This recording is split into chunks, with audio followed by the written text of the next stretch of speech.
Chapter 2. At lunch period, I was still excited about my progress in the quest for Nadine's affection. But first I was more excited about getting my lunch. I was quite hungry. Unfortunately, the menu item today was chicken fried steak. Now, I have nothing against chicken fried steak.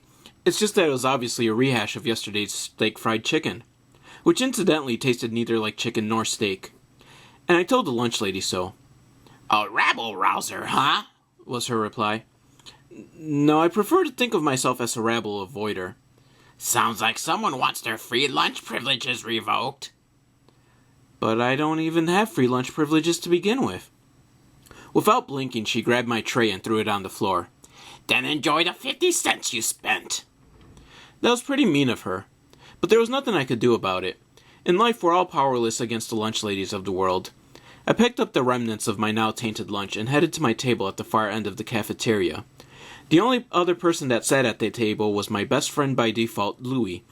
I don't think he was all that crazy about me, and I wasn't all that crazy about him, but no one else would hang out with either one of us, so we were pretty much stuck together.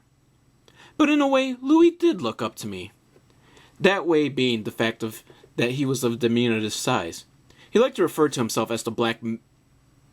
I don't like saying that word. I'm not exactly comfortable with it. I think it's kind of offensive, but Louie said it was different when his people used it. Plus, apparently, African American dwarf is not a good name for a ninja. Yes, he was training to be a ninja. I don't know if that was pathetic, or awesome, or perhaps both. I mean, after all, what was I doing with my life? I didn't have any career goals, let alone tangible skills. Granted, there's not much demand for a ninja these days, but the boy had a dream and he was dedicated to it. Then again, I had a dream I was dedicated to, and that dream's name was Nadine. I guess our collective corniness was the bond that kept me and Louie strong. At the table, I aired my grievances over my spat with the lunch lady. I won't recount my recounting of the incident since you've already heard that part. Louie then aired his grievances about... Well, I'm not really sure what about. I was too busy waiting for my turn to speak to actually listen. When it was my turn again, I told him all about my slight success with Nadine that day. Again, I'll skip the parts where I repeat what you already know. I tell you, I said, if only you could have seen the way she managed to look at me and smile. She even wanted to continue our conversation later. Birds gathered round us and sang their enchanting melodies. Louie looked at me stone-faced and said, "That last part didn't really happen, did it?" Well, okay, no. But it will when Disney options my story and turns it into a romantic musical comedy.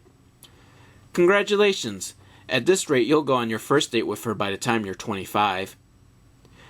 You really think so? You have that much faith in me? He nodded. Thanks, I replied earnestly. That wasn't a compliment. Oh. Yes, oh. Why must you always steam on my parade? Steam on your parade? What does that even mean? It means... I had to pause. What exactly did I mean by that? I'd like to say that thoughts of that phrase didn't nag me the rest of the day, and luckily it didn't. When the break between 7th and 8th period came, my bladder hit breaking point.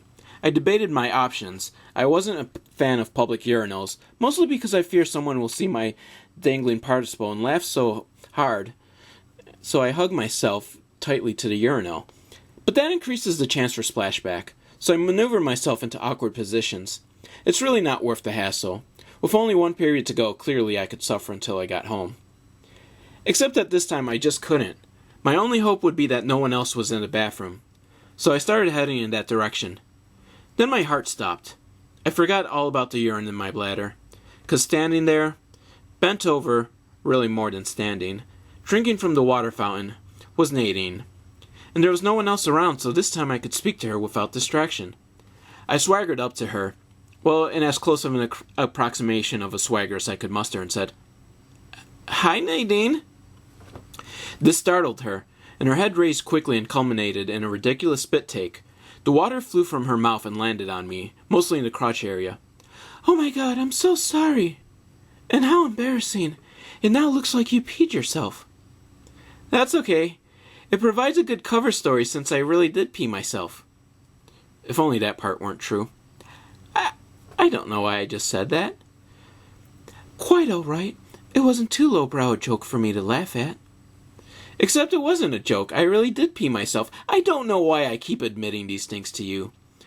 Don't worry. When I write about this in my diary, I'll leave that tidbit out. So was there something you wanted, Deacon? She knew my name. She knew my name! This was good. No, wait, this was bad. She now knew Deacon as the kid that peed himself. I panicked. I didn't know what to say at this point. And she was waiting for me to say something. How long did this uncomfortable silence last? So I said the first excuse that would pop into my head. I just wanted to know if you had the math homework. The assignment, I mean, not the actual completed work, because I would never cheat. Are we even in the same class? Well, no, not the same period. Or same teacher. Or same level of mathematics, really. But I like to challenge myself and take on extra work. Okay, then. Well, if you give me your email, I'll send it to you. Email? Yeah, you know, electronic mail, the predominant means of communication these days. It's like writing letters, but with a keyboard instead of a quill and ink. Sorry, don't do email. Or anything computer-related, really. My, aren't you the interesting one? Okay, how about text?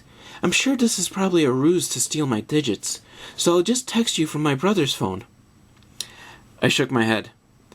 Sorry, no cell either. Oh. How about I was bankrupt for an idea. I'm sorry, but I have to get to class. You know, you can always just ask the teacher, right? Yeah, that's an idea that could work. Except I wasn't trying to date her teacher. Whoever that may have been.